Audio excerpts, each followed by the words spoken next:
Welcome to Passion for Books. My name is Kim. Today I'm bringing you my original authors that got me into reading historical romances. So let's get into the books that got me into reading historical romance. So the author today that I'm going to be talking about is Johanna Lindsey.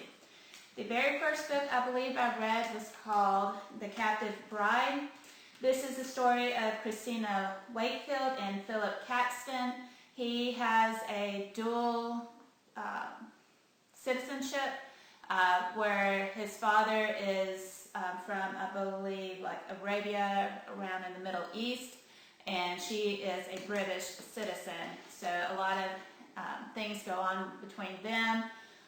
He ends up kidnapping her, taking her to the Middle East, and there they fall in love. She has no idea that the person who actually stole her was the person that she met in England. So it's all about their coming to terms with all of that, and how does their love, does it end in happily ever after, or do they end in a broken relationship? So very interesting book. I'll link up above the books that I have decluttered, where I talked about this book. I had a second copy of it. I think it was my very first original copy of this book. I didn't want to keep two copies of the same book, so I ended up keeping this one and decluttered the other version of this book. But same story, different cover, but I wanted to keep this one instead. So there is that one. The next book that I have by her is So Speaks the Heart. This is Bridget de Leroux and Roland of Montauville. This is set in France, and her stepfamily kind of, I think, drugs her. It's been a while since I've read this book. Drugs her, puts her in kind of peasant clothing, and sets her in the path of Roland, who, because she's dressed the way she is, thinks she's just a free servant or a free woman, and if you're not protected in your caste, then other people can just swipe you up and put you into slavery. So it's all about them overcoming the master-slave relationship, and him finding out that no, she's actually is a highborn lady, and that type of thing, and how they go about resolving those issues. And do they end up married, or do they end up sending her back home, that type of thing. So it's a really good story. Definitely highly recommend. If you're getting into historical romance, I definitely would check this author out. The next book is A Gentle Feuding. This is Sheena Ferguson and Jamie McKinnon. They're both Scottish families. They have a feud going on. Her family basically marries her to him in the hopes of ending this family feud between these two clans, and how they overcome their differences, and will their marriage of convenience become a marriage of love, or will it continue to be just these two feuding people within their marriage? So that is kind of what this book is about. The next book I have is called Tinder is the Storm. This is Cherise Hammond and Lucas Holt. This, I believe, is set in the Americas. She becomes a mail-order bride to escape the marriage her father is planning for her as a society-type marriage in New York. So she doesn't want to marry this gentleman that her father is setting her up with. So I think she sets her up as a mail-order bride, but she really doesn't want to marry the guy that has answered her ad, type of thing. So Lucas Holt, he requests she come out and marry him, and he's basically doesn't really want a wife per se. He wants to use her in revenge against the person who killed his father. And do they stay together? Does she go back to New York and agree to follow her father's dictates? Or do they find a way to overcome their both stubborn natures and stay together? So that is what this book is kind of about. Okay, this is another book set in the Middle East. This is called Silver Angel. This is Chantal Burke, and you only know the other character by Pasha, which is kind of like a sheik in that area, kind of sultan-ish style book. She is kidnapped from her home, I believe off the coast of her home, and sold into slavery to this man. He is in disguise in the Middle Eastern garb, so we don't really know who he is, if he knows her, if not. all of that kind of mysterious stuff that you have to figure out as the book goes on. Again, do they stay together, or does he send her back home to her freedom in order to then find their way back together, type of thing. So a really good book, and really highly enjoyed that when I read it years ago. Okay, this next one is Until Forever. This is Rosalind White, and I think it is a Scandinavian barbarian named Thorn. This is kind of a past-future colliding type of book, where she's in possession of a Scandinavian sword, which he has been cursed, I think, into. And in order for them, in order for them to stay together, or for her to free him per se, is she willing to give up her love for him to set him free and then possibly never be together? Or do they stay together with him cursed into the sword and that type of thing? So can they overcome a curse, and is she willing to give up her love in order to free him? So that's what this book is kind of about. Alright, this is Glorious Angel. This is Angela Sherrington's and Bradford Maitland's story. She comes from a very poor farmer's family. I think they call them dirt farmers. This is in the Americas back in the early stages. Not considered a highborn lady. She absolutely falls in love with Bradford Maitland, but he is out of her reach. She does grow up to become a lady. She's sent off to a Yankee finishing school. They meet up in kind of a risque type of setting. He does not recognize her at all because she has changed so much from the kind of the ragamuffin that she used to be when he did know her. And will they be able to overcome the risque situation that he finds her in and fall in love and marry? So again, a very good book. Highly recommend this author if you cannot tell. Alright, this one is called Brave the Wild Wind. This is Jessie Blair and Chase Summers' love story, of course. So this one is, she overhears that he refuses to marry her, and she becomes very resentful towards him. Every chance she gets, she tries to get revenge on him in any and all small ways, big or large.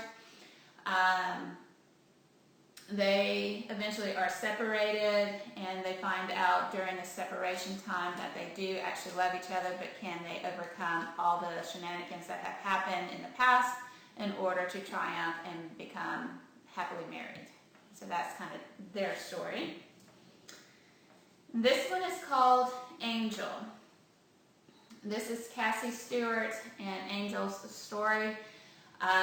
She is trying, this is set in Texas, again this is in America, set in Texas. She is trying to stop a feud between these two families that have been going on for over 25 years, and kind of backfires on her. So they both families threaten her and tell her that she needs to get out of Texas pronto. So she decides to bring in a peacemaker, which is a gun for hire named Angel. And they have a rocky relationship, and he wants her to love him for him and not what he can do for her. So it's an interesting story to see how all of that, and if they end up able to stop this war between these two families. So again, another really good story if you are in the market for picking up historical romance. Okay, Tinder Rebel. This is, again, a Scottish heiress and an English rogue. It really doesn't tell us the names, and it's been a long time since I have read this book.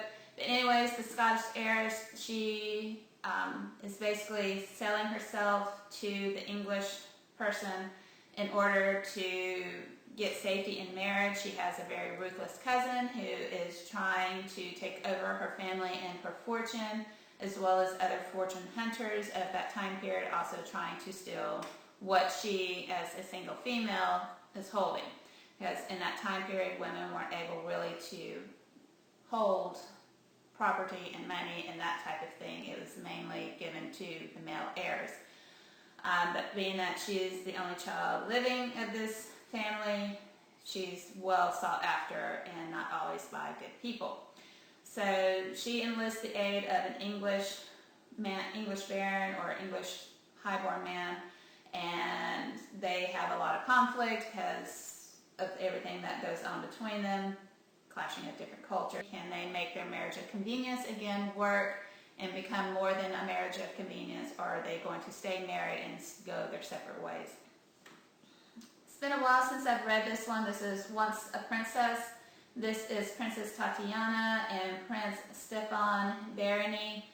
She is, I think if I remember right, she grows up in Mississippi in a tavern, but she has no idea that she is actually of royal birth. So she grows up, not knowing any of this. She is forced to be a dancer for other people. He's of royal birth, been raised to be royalty. She's been raised as a commoner in Mississippi in America, and how do they overcome these differences and take out all the bad people who created this whole situation to begin with. So this is joining. This is Millicent Crispin and Wilfred de Thorpe's story. She is very headstrong and independent, especially for a woman of this time period. Wilfred, he is expecting a very biddable wife. That's what he is looking for. And that's not exactly what he gets when he comes there. So can they, again, overcome their expectations of one another? Can they grow together? Can they come to love one another? These are all the questions that have to be answered in this particular book. Again, a solid read. It's just been a while since I've actually read my historical romances. Alright, and the last book that I have for you guys is Heart of a Warrior. This is Brittany Callahan and Dalton, the Barbarian. Again, it's a futuristic, historical clashing, past clash coming together. He needs her help. She falls in love with him, but can they overcome the differences? Because again, he is very domineering, strength, and males, pretty much rule everything by the strength that they have in order to keep what they have. Women of his time are very biddable. They are to do everything that the man says for them to do. And here in the present time, she is not raised that way. Women are independent. They're equal to men. So there's a lot of this type of culture and time period clashing going on between these two. So it's hysterical. Highly recommend if, again, you're into the past coming to the present and forming bonds and that type of thing. So that is this book. So again, I absolutely do love Johanna Lindsey. I am missing quite a few books out of my collection. I think when I moved, I lost about a box, maybe 2 boxes of books, and I didn't realize that until when I started putting my books on my bookshelves and realizing, something's not right. And over time, as I've been, I want to go read this book, it's not there. And several of my Mallory books, I think, are missing, and things like that. So I may end up repurchasing after I start going back and rereading them. Do I want to repurchase these books? But I do miss A Gentle Rogue. That is Georgina's story, where it's an England and American romance. I do miss that book, so I may end up purchasing that next month and rereading that. But anyways, if you're interested in starting reading historical romance, she does it in a way that is kind of friendly to people. It does deal with a lot of time period expectations of women, but she does it gracefully, whereas another author that I will share later, she is very realistic, very blunt with how she describes some of the situations. So she is a little bit harder to read, whereas Johanna Lindsey is a little bit softer representation of that time period, even though it does go into slavery, it does go into some forced interactions between the male and female characters, but it's done in a more gentle way. So I hope you have enjoyed this video, and if you're interested in picking up some of the Johanna Lindsey books, leave me some comments down below. If you've read any of the books that I showed you, leave me your thoughts about them as well. So if you did enjoy this video, please give me a thumbs up. Consider subscribing if you have not already, and click that notification bell so you are notified of all my future content. And until my next video, I hope you have a good one. Bye.